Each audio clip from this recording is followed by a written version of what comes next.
Suatu hari di tahun 1966, seorang Perdana Menteri sedang melakukan kunjungan ke suatu daerah. Masyarakat yang ada di daerah itu dengan gembira dan antusias menyambut kedatangan Perdana Menteri tersebut. Begitu pula dengan Ryan dan anaknya yang bernama Siddharth. Ryan dan Siddharth sengaja menunggu Perdana Menteri di pintu ruangannya. Ryan melakukan hal tersebut untuk meminta kepada sang Perdana Menteri agar anaknya bisa sekolah di sekolahan yang terbaik. Tak lama kemudian Perdana Menteri pun datang dan masuk ke dalam ruangannya. Dia masuk didampingi oleh seorang yang merupakan lawan politik dari sang Perdana Menteri alias pihak oposisi. Perdana Menteri berselisih dengan lawan politiknya tersebut. Perselisihan semakin memanas dan mengakibatkan emosi Perdana Menteri mencapai puncaknya. Perdana Menteri lalu menjedotkan kepala lawan politiknya itu hingga tewas bersimbah darah. Perdana Menteri kemudian panik. Dia tak ingin hal ini diketahui oleh media.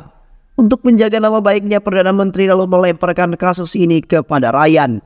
Dia ingin agar Ryan membuat pengakuan bahwa dialah pelaku penyerang lawan politik Perdana Menteri.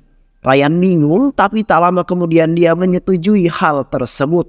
Dengan syarat anaknya, Siddharth bisa mendapatkan jaminan pendidikan yang terbaik. Ryan ingin mengabulkan cita-cita anaknya tersebut yang ia banggakan menjadi seorang ilmuwan yang sangat hebat. Perdana Menteri menyetujui hal itu, tapi tiba-tiba Siddharth mengusulkan kepada Perdana Menteri agar dirinya saja yang dianggap pelaku penyerangan. Biar aku saja Pak yang menjadi pelakunya, umurku masih di bawah umur. Pengadilan pasti tidak akan memberikanku hukuman yang berat. Karena bila mereka menghukumku dengan hukuman yang berat, maka mereka akan menyalahi peraturan perundang-undangan, ujar Siddharth. Tentu saja usulan Siddharth itu tidaklah gratis. Dia menyampaikan sesuatu syarat kepada Perdana Menteri agar ayahnya Ryan diberikan kursi untuk menjadi anggota DPR. Usulan Siddharth pun didengar dan syaratnya kini diterima Siddharth. Siddharth akan menjadi tersangka penganiayaan kepada lawan politik Perdana Menteri. Peristiwa itu tentu saja menjadi topik hangat di seluruh wilayah India. Banyak surat kabar yang memberitakan tentang Siddharth yang pelaku utama yang menganiaya lawan politik Perdana Menteri. Seorang bocil mendengar dan membaca berita tersebut. Beberapa tahun kemudian, tepatnya di tahun 2015, tindak kriminal atau tindak kejahatan yang sedang menjadi momok yang menakutkan di masyarakat. Bagaimana tidak? Para pelaku kejahatan melakukan aksinya dengan sangat rapih. Mereka sudah merencanakan hal ini dengan baik dan terorganisir. Pembantaian, penculikan anak, dan perampokan adalah kejahatan yang paling sering terjadi di masyarakat. Masyarakat kini menjadi sangat cemas. Di lain sisi terlihat Mitran yang sedang berbicara pada sahabat-sahabatnya yaitu Suraj, Raffi, Sakti, dan juga Jana. Mereka semua adalah siswa yang sedang training dari Akademi Kepolisian. Kelak mereka yang akan menjadi sosok polisi yang jujur, berani, dan juga cerdas. Mereka akan mengungkapkan kasus besar dengan kecerdasan mereka dalam menjalankan aksinya. Mereka semua sama sekali tidak pernah menggunakan seragam kepolisian. Hal itu sengaja dilakukan untuk mengelabui para pelaku kejahatan. Di suatu malam, Mitran bersama sahabatnya pergi ke sebuah rumah untuk menculik keluarga mafia penculik anak-anak. Mitran lalu menghubungi mafia itu dan menyampaikan bahwa saat ini keluarga mafia itu sedang berada di genggamannya. Mitran meminta mafia itu untuk segera menukarkan keluarganya dengan anak-anak yang sudah diculik. Mafia itu tak bisa berbuat apa-apa. Dia dengan berat hati menyanggupi permintaan Mitran dan CS-CS-nya. Tempat perjanjian pun telah ditentukan. Mafia kemudian datang untuk menukarkan anak-anak itu dengan keluarganya. Anak-anak kini telah berhasil diselamatkan. Mereka langsung bertemu dengan orang tua dan keluarga mereka tercinta. Salah satu anak dari korban penculikan itu ternyata adalah anak dari Dokter Rama. Seorang dokter jujur dan berhati mulia. Setelah berhasil menyelesaikan kasus tersebut, tak berselang lama mereka kemudian pulang dan malah bertemu dengan seorang gadis cantik bernama Mahima. Mahima adalah cewek pejuang yang selalu berusaha untuk mendapatkan hati Mitran. Berbagai usaha telah dilakukan untuk selalu mendekati Mitran. Dia juga sudah berkali-kali menembak Mitran untuk menjadi kekasih tercintanya, namun Mitran selalu menolak tembakannya itu. Mitran ingin fokus untuk menjadi seorang polisi dan menikmati masa di kepolisiannya. എനിക്കാരെ ഇംപ്രസ് ചെയ്തിട്ടും ശീലമില്ല. Lau. Di suatu malam Mitran diam-diam bergerak untuk kembali menjalankan aksinya itu. Tapi kali ini dia hanya sendirian. Dia tidak melibatkan kelima sahabatnya tersebut. Mitran menyamar menjadi seorang security di suatu gedung. Gedung itu akan menjadi tempat pertemuan rahasia antara Menteri Kesehatan dengan para dokter-dokter. Menteri Kesehatan lalu menjelaskan tentang maksud diadakan pertemuan tersebut. Pemerintah kini telah sepakat untuk melakukan sebuah kerjasama, yaitu obat-obat dari sebuah perusahaan asing. Ini adalah modal yang bagus bagi kita untuk bisa melakukan revolusi dalam dunia kesehatan. Tak hanya itu saja, dari kerjasama ini pemerintah bisa menghasilkan uang yang sangat banyak. Selama ini pemerintah khususnya Menteri Kesehatan hanya bisa mengandalkan modal pemasukan dari Universitas Kesehatan dan penjualan organ-organ tubuh anak-anak kecil. Tapi kehadiran pabrik asing itu bisa membuat kita menghasilkan uang yang banyak dari penjualan obat-obatan. Mitran yang mengetahui kejadian itu kini memutuskan pulang ke mes asrama kepolisiannya. Di suatu malam telah terjadi aksi perampokan terhadap dua orang yang merupakan pasangan suami istri. Sang suami yang sedang mengendarai motornya tiba-tiba dipepet oleh pengendara tak dikenal. Para perampok berusaha untuk mengambil kalung emas yang ada di leher emak-emak tersebut. Emak-emak itu memberontak untuk mempertahankan kalung emasnya. Hal itu mengakibatkan motor yang dikemudikan suami hilang keseimbangan dan akhirnya terjatuh dan terpental. Para perampok terus memaksa untuk mendapatkan kalung tersebut. Tapi sang suami tidak pasrah begitu saja. Dia terus melawan perampok-perampok itu hingga akhirnya jeger. Para perampok membacok leher sang suami hingga tewas dengan sangat mengenaskan. Kejadian tersebut ternyata disaksikan oleh Mitran dan sahabatnya yang sedang nyantui di warung Mang Adul. Mereka terus berlari mengejar para perampok itu. Mitran lalu melemparkan HP-nya dan berhasil masuk ke dalam jaket salah satu pelaku. Mereka lalu mengikuti kemana para perampok itu pergi. Mereka melacak keberadaan para perampok dengan melacak sinyal lokasi HP Mitran. Ayolah, signal cut అయిపోయాడా. Dengan bantuan sebuah aplikasi, mereka telah berhasil menemukan markas para pelaku perampokan. Mereka langsung bergegas OTW ke lokasi. Sesampainya di sana mereka langsung menghajar para perampok itu. Mereka berhasil mengalahkan semua perampok yang ada di sana.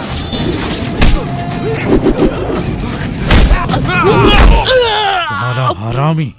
Mereka lalu menyerahkan penanganan lebih lanjut kepada kepolisian setempat.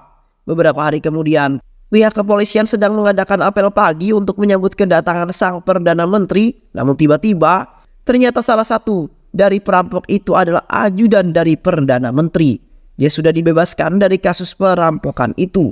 Mitran yang masih bertanya-tanya kemudian pergi ke rumah sakit bersama sahabatnya dan juga Mahima. Mereka pergi untuk menemui wanita korban perampokan. Mitran langsung bertanya kepada ibu itu, "Hei ibu, ada apa ini? Mengapa para pelaku perampokan itu sudah bebas? Apa yang terjadi?" Sang ibu kemudian menjelaskan bahwa beberapa hari yang lalu polisi datang menemuiku. Mereka mendesak agar aku menandatangani berkas yang mengatakan bahwa aku sama sekali tidak bisa melihat wajah para pelaku perampokan. Karena mereka menggunakan helm, mereka mengancam akan membunuhku jika tidak menuruti permintaan mereka, ujar sang ibu. Setelah mendengar penjelasan itu, Mitran kemudian pergi dari sana. Sahabat-sahabatnya yang masih bingung dengan apa yang terjadi tentu saja bertanya kepada Mitran. "Mitran, ada apa ini? Apa yang terjadi di sini?" Mitran lalu menjelaskan kepada mereka semua, "Teman-teman, para pelaku perampokan yang kita tangkap beberapa hari yang lalu kini sudah dibebaskan. Aku melihat salah satu dari mereka tadi pagi. Bagaimana mungkin Mitran? Pagi itu kan kita semua sedang apel." "Ya, kau benar sekali. Ternyata salah satu dari perampok itu adalah ajudan para Perdana Menteri." Dan hal tersebut kemudian membuat mereka semua sangat shock. Mereka semuanya bisa diam, terbengong dengan apa yang dikatakan Mitran. Kini semua usaha mereka sia-sia, tak ada gunanya. Karena para pelaku tak kunjung mendapatkan hukumannya. Mitran kemudian mengajak mereka semua untuk pergi ke markas rahasianya. Mitran menceritakan kepada mereka semua, "Ini adalah markas rahasiaku. Sudah 10 tahun aku melakukan riset dan analisa terhadap pelaku-pelaku kejahatan. Itu semua dimulai sejak pertama kali aku membaca sebuah berita kejahatan yang ada di koran. Ternyata seorang bocil yang dulu membaca koran di awal film adalah Mitran." Mitran menyampaikan hasil analisanya. Dia berkata bahwa semua penjahat yang bebas dari penjara akhir-akhir ini adalah karena ulah dari Sami. Sami adalah seorang mafia yang sangat dekat dengan para menteri. Dia memiliki bisnis di bidang properti. Suatu hari Sami akan membangun mega proyek real estate di sebuah desa. Tapi aksinya itu selalu ditentang oleh seorang aktivis bernama Ramar. Ramar adalah batu sandungan bagi Sami. Sami lalu menyewa sekelompok orang untuk segera menghabisi Ramar.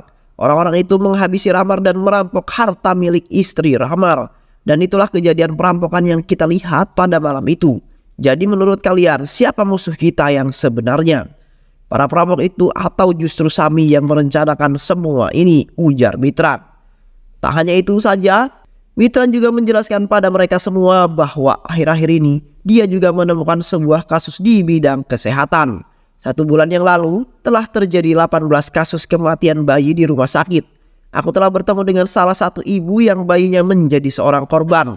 Ibu itu menjelaskan kepadaku bahwa dia telah merawat dan menyusui anaknya dengan benar. Tapi ketika anaknya sakit dan dibawa ke rumah sakit, anaknya justru malah meninggal dunia karena obat yang diberikan. Pihak rumah sakit memaksa ibu itu untuk menandatangani berkas pernyataan bahwa anaknya meninggal karena sebuah kecelakaan. Dia juga diancam akan dibunuh jika berani menuntut pihak rumah sakit.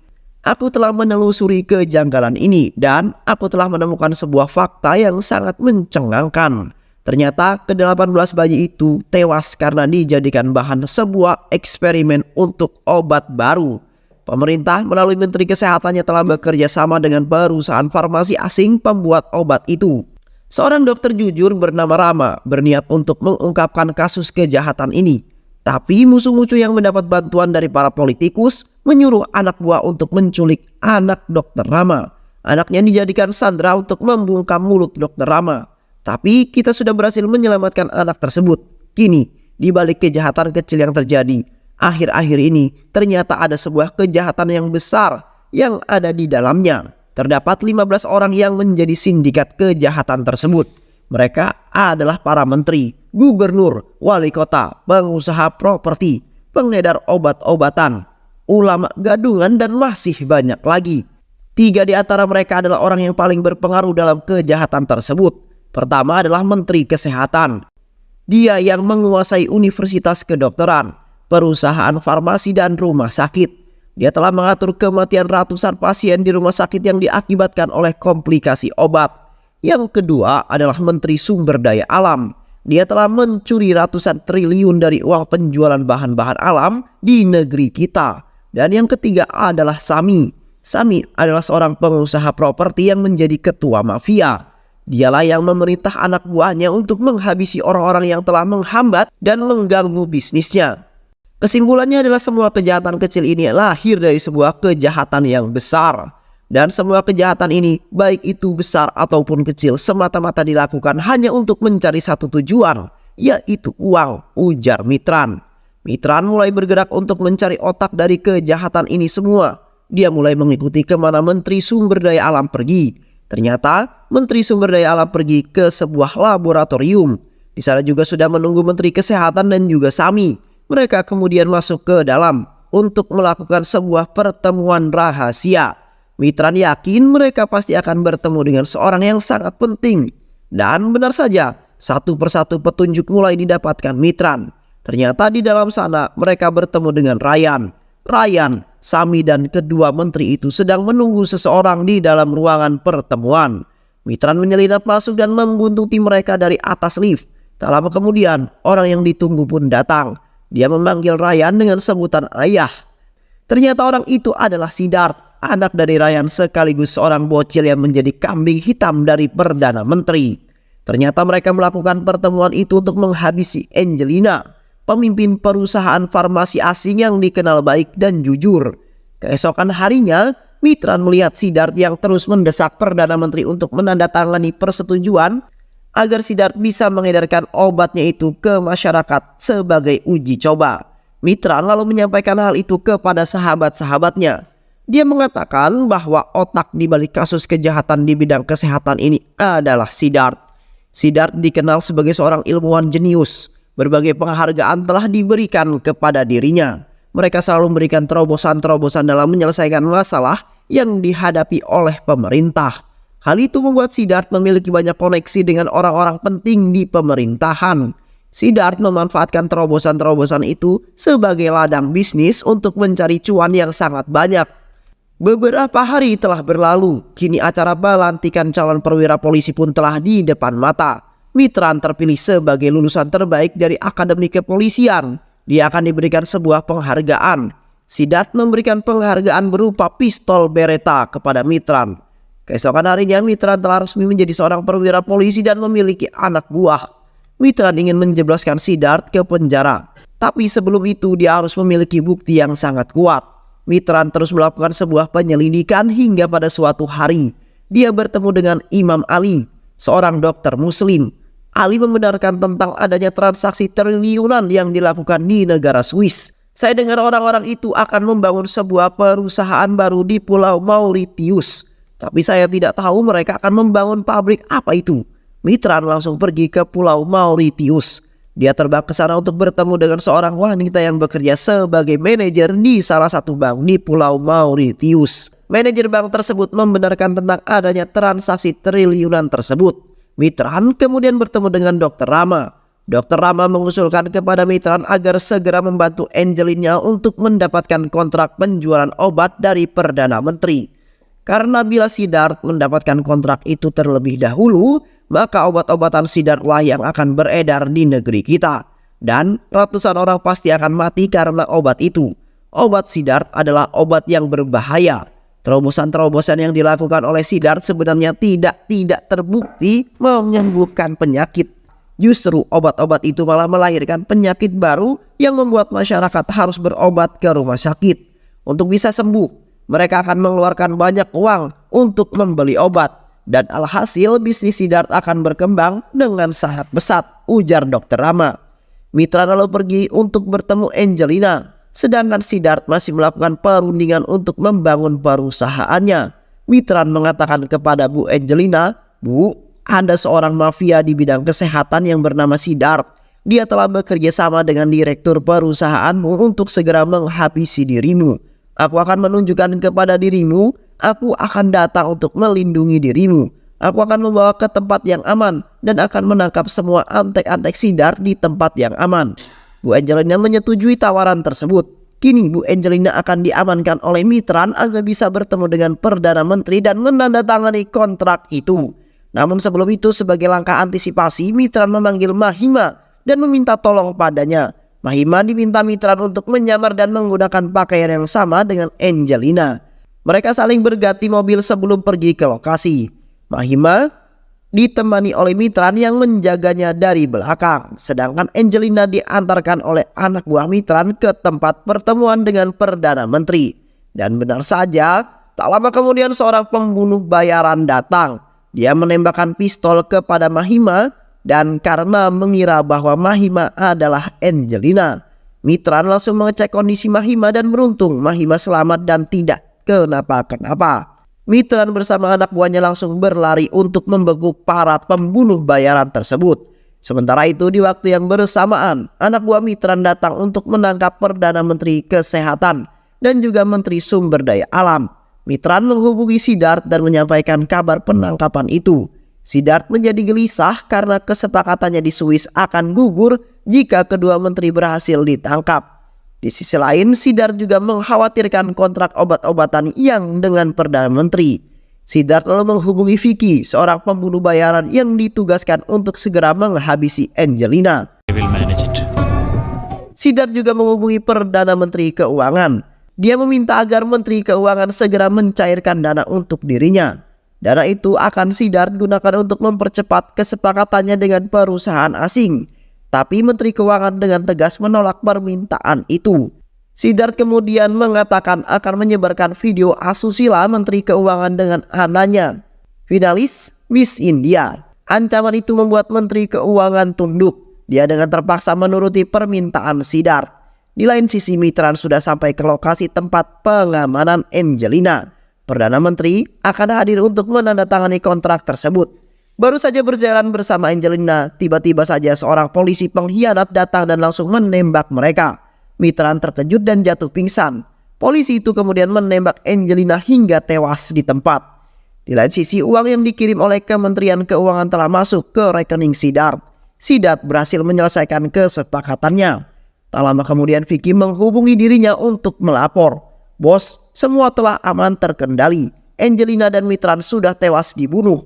"Mitran? Siapa itu?" ujar Siddharth. "Mitran adalah seorang polisi terbaik yang menjadi otak di balik rencana ini." Siddharth telah mengingat semuanya. Dia mengetahui bahwa Mitran merupakan calon polisi waktu itu yang dia berikan penghargaan pistol Beretta. Beberapa hari kemudian Menteri Kesehatan dan Menteri Sumber Daya Alam sudah dibebaskan dari tahanan. Mereka kemudian berkumpul kembali dengan Siddharth. Vicky kemudian melaporkan kepada Siddharth bahwa dia telah menemukan markas rahasia Mitran. Mereka semua langsung OTW ke lokasi. Kini Siddharth telah mengetahui bahwa Mitran merupakan polisi yang sangat cerdas. Mitran benar-benar ingin menghancurkan Siddharth. Siddharth tak sengaja memindahkan pin penanda ke foto anaknya. Di rumah sakit, Mitran yang tadi pingsan kini telah sadarkan diri. Seorang aktivis jujur, pemberani bernama Kumar ingin menemui Mitran untuk memberikan berkas-berkas bukti kejahatan. Namun pihak rumah sakit tidak memperbolehkannya bertemu dengan Mitran. Karena Mitran akan segera dioperasi. Siddharth membayar dokter yang akan mengoperasi Mitran, akan menanamkan sebuah chip di dalam tubuh Mitran. Setelah beberapa saat, Mitran kini kembali sadar. Dia sangat sedih karena gagal menepati janjinya untuk melindungi Angelina. Kini Mitran sudah diperbolehkan pulang.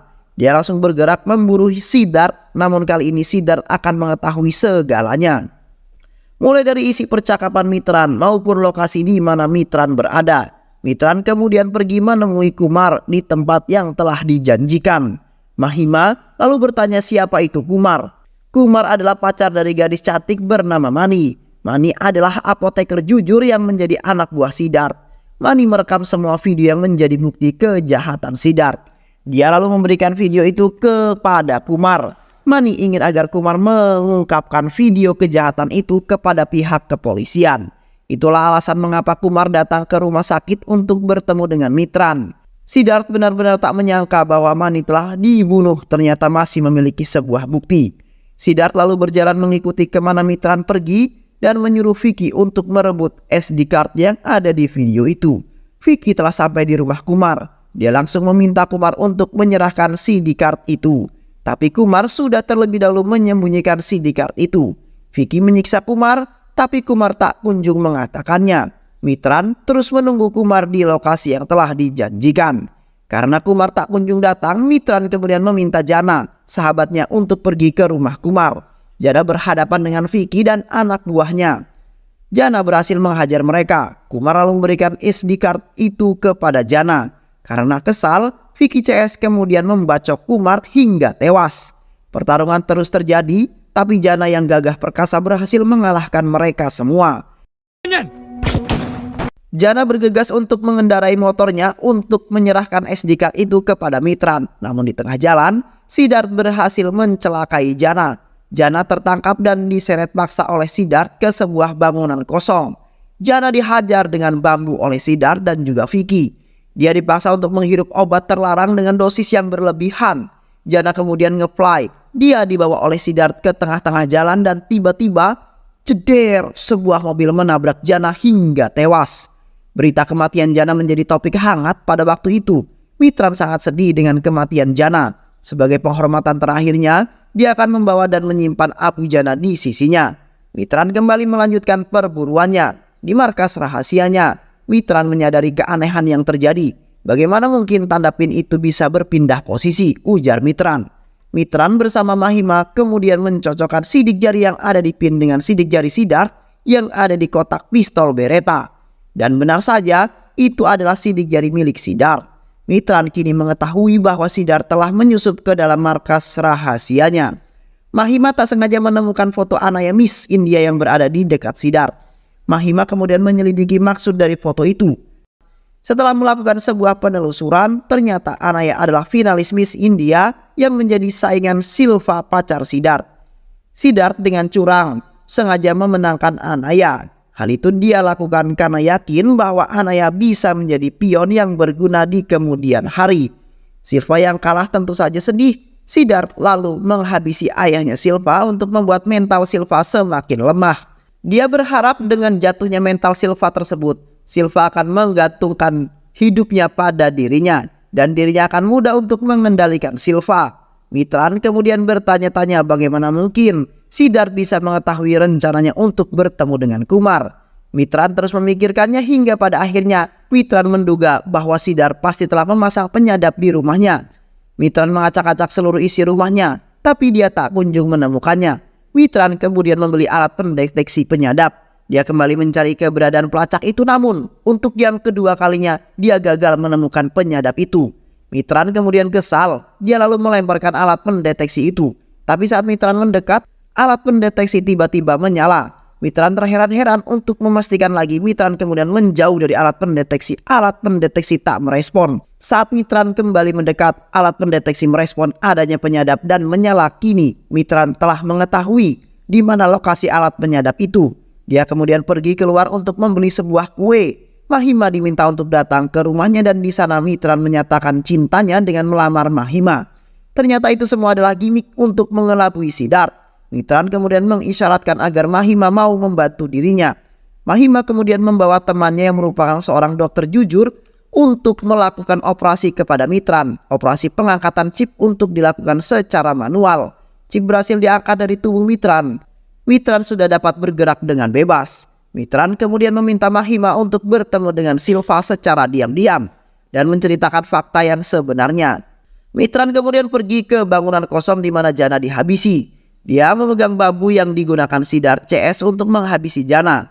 Saat sedang melihat-lihat bambu itu, Mitran menemukan SD card di dalam bambu itu. Ternyata Jana telah menyembunyikannya tanpa sepengetahuan Siddharth CS. Sementara itu, Mahima mulai menceritakan tentang semuanya kepada Silva, tentang bagaimana Siddharth yang membuat Silva kalah dalam Miss India itu, serta tentang Siddharth yang telah menghabisi nyawa ayah Silva. Silva sangat sedih dan kaget mendengar cerita itu. Kini Silva mulai membenci Siddharth. Dia akan bekerja sama dengan Mahima untuk menghancurkan Siddharth. Mahima sengaja mengganti teks pidato milik Siddharth. Dia juga akan membuat ayahnya Siddharth lah yang membaca pidato itu. Di lain sisi, Mitran sedang menyiapkan segala bukti yang telah dikumpulkannya untuk mengalahkan Siddharth di pengadilan. Mitran menyerahkan semua bukti itu kepada pengacara jujur yang dipercayainya. Mitran kembali bergerak. Dia lalu menculik Vicky dan dengan sengaja membiarkan Siddharth mengetahui penculikan itu. Mitran meminta Vicky untuk bersaksi bahwa dialah yang telah menghabisi Angelina atas perintah Siddharth. Mitran sengaja melakukan ini semua untuk memancing Siddharth datang ke hadapannya, sehingga Siddharth tak akan sempat untuk berpidato. Dan benar saja, tak lama kemudian Siddharth datang untuk menemui Ryan, ayahnya. Siddharth menyerahkan teks pidato yang telah ditukar Silva itu kepada Ryan. Dia juga meminta ayahnya untuk berpidato menggantikan dirinya. Di lain sisi, Mitran bersama sahabatnya membalas perbuatan Vicky terhadap Jana. Mereka memaksa Vicky untuk menghirup obat terlarang dengan dosis yang sangat tinggi. Vicky kemudian sakau. Mitran menaruh kamera tersembunyi di kamar itu. Dia bersembunyi sementara waktu sambil menunggu kedatangan Siddharth. Tak lama kemudian Siddharth datang untuk menyelamatkan Vicky.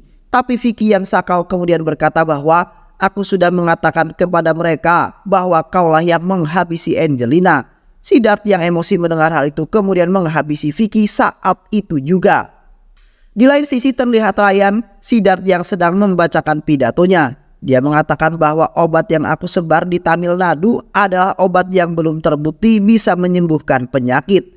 Sedangkan Nona Angelina yang jelas-jelas memiliki obat yang mujarab dan niatan yang baik untuk menurunkan harga obat di negeri kita, malah dijatuhkan oleh pengusaha-pengusaha yang takut kehilangan omsetnya. Mereka mendesak Perdana Menteri agar tidak menandatangani kontrak tersebut. Pidato itu membuat Perdana Menteri malu sekaligus marah. Menteri Kesehatan melaporkan hal ini kepada Siddharth. Siddharth yang mendengarnya langsung bergegas untuk kembali ke sana. Mitran lalu datang seolah-olah dia terlambat untuk menyelamatkan Vicky.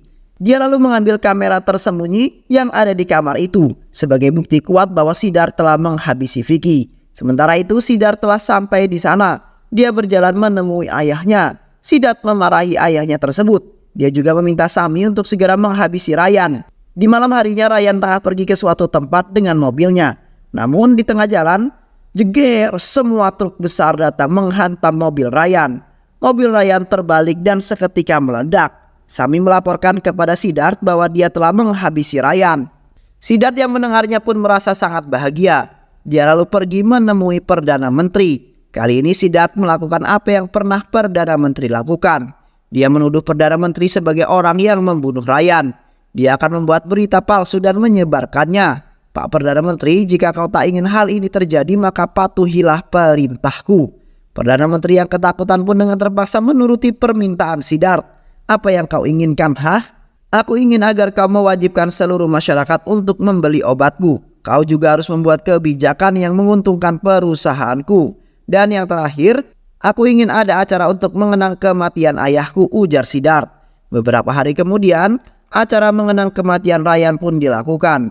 Banyak tokoh-tokoh penting hadir di sana. Siddharth sangat senang sekali karena sebentar lagi dia akan menjadi the king ekonomi dalam bidang kesehatan. Siddharth kemudian membawa Abu mendiang sang ayah. Namun tiba-tiba Mitran datang menghampiri Siddharth dan langsung menangkapnya di hadapan Perdana Menteri. Kau ditangkap Siddharth, ujar Mitran. Ternyata Siddharth dan Perdana Menteri sudah bekerja sama dan merencanakan itu semua. Mitran yakin dia bisa memenjarakan Siddharth dengan bukti kuat yang sudah dimilikinya. Mitran lalu menggelandang si Siddharth ke pengadilan. Di pengadilan, Mitran kemudian memaparkan semua bukti yang telah dimilikinya mulai dari video pernyataan Mani, surat kesepakatan Angelina, video pengakuan Vicky dan masih banyak lagi. Semua bukti-bukti itu akan memberatkan hukuman Siddharth. Hakim kemudian memutuskan akan menggelar kembali sidang pemutusan hukuman setelah Siddharth mengajukan sebuah pledoi pembelaan. Persidangan pun ditutup sementara. Sahabat-sahabat Mitran kemudian mengusulkan suatu kepadanya. Mitran, ini adalah kesempatan yang bagus untuk kita bisa menghabisi Siddharth. Tidak kawanku, kita akan menghabisinya. Aku ingin dia mengatakan kepada kita siapa-siapa saja yang menjadi antek-anteknya, baik di dalam maupun di luar negeri. Mitran lalu bernegosiasi dengan Siddharth. Dia mengatakan kepada Siddharth, Siddharth, seluruh masyarakat yang menjadi korban obatmu itu sedang berdemo di depan gedung. Mereka pasti ingin segera menghabisimu. Semua perusahaan dan usaha-usahamu telah kami hentikan, termasuk yang di Pulau Mauritius sekalipun. Nomor rekeningmu pun sudah kami bekukan. Seluruh antek-antekmu baik yang ada di luar maupun yang ada di dalam negeri akan segera kuburu. Kini aku memiliki kejutan untukmu. Lihat siapa pria yang ada di kegelapan itu. Ternyata pria itu adalah Ryan. Ryan masih hidup. Dia selamat berkat bantuan yang diberikan Mitran dan sahabatnya. Mereka mengeluarkan Ryan sebelum mobilnya meledak. Siddharth kaget mendengar hal tersebut. Dia hanya bisa diam dan tak berkutik. Usut punya usut, ternyata abu jenazah yang dia pegang pada saat itu bukanlah abu jenazah ayahnya, melainkan itu adalah abu jenazah Jana, sahabat Mitran. Siddharth, kau telah kalah. Jika kau ingin tetap hidup, maka kau harus mengatakan seluruh antek-antekmu saat press conference nanti. Katakanlah siapa-siapa saja yang menjadi antek-antekmu selama ini, baik itu di pemerintahan, di kepolisian, dan di dalam negeri maupun di luar negeri. Gunakan rompi anti peluru untuk melindungi dirimu. Jika kau mau melakukannya, maka aku akan bersaksi meringankan beban hukumanmu. Akan kuberi kau waktu, pikirkanlah dengan baik tawaranku ini, ujar Mitran. Siddharth terus memikirkannya hingga pada akhirnya dia menyetujui tawaran dari Mitran. Dia berjalan keluar untuk melakukan press conference. Mitran sangat senang dengan keputusan Siddharth. Di luar sudah terlihat para masyarakat yang ingin meluapkan amarahnya. Bahkan di sana sudah ada beberapa orang yang ingin menghabisi Siddharth. Tapi sahabat-sahabat Siddharth dengan sigap langsung melumpuhkan mereka semua. Sementara itu, Siddharth hendak mengungkapkan semua antek-anteknya, tapi kemudian sebuah peluru tepat terbang menghantam dada Siddharth. Siddharth tak mengenakan rompi anti peluru yang telah Mitran sediakan. Siddharth lalu jatuh dan tersungkur. Ternyata pelaku penembakan itu adalah Silva. Silva berniat membunuh Siddharth untuk membalaskan dendam kematian ayahnya. Tentu saja panik. Dia berteriak untuk segera mendatangkan ambulan. Di tengah-tengah nyawanya yang sekarat itu, Siddharth mengatakan sesuatu kepada Mitran. Mitran, semua antek-antek yang kau inginkan sudah ada di dalam SD card yang aku selipkan di dalam rompi anti peluru. Kau bisa mengusut tuntas kasus kejahatan ini dengan SD card itu. Kau adalah polisi yang sebenarnya. Kau adalah sosok polisi sejatinya.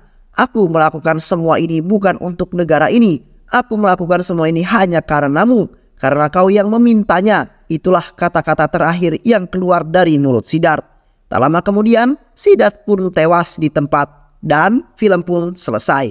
Banyak pelajaran hidup yang kita dapat dari film ini ya sahabat. Semoga teman-teman semua terhibur setelah menyimak alur cerita film ini. Terima kasih sudah menyimak video-video LK21 Revive. Semoga sahabat semua terhibur dan sampai bertemu lagi di video-video berikutnya. Sehat selalu. Wassalamualaikum warahmatullahi wabarakatuh.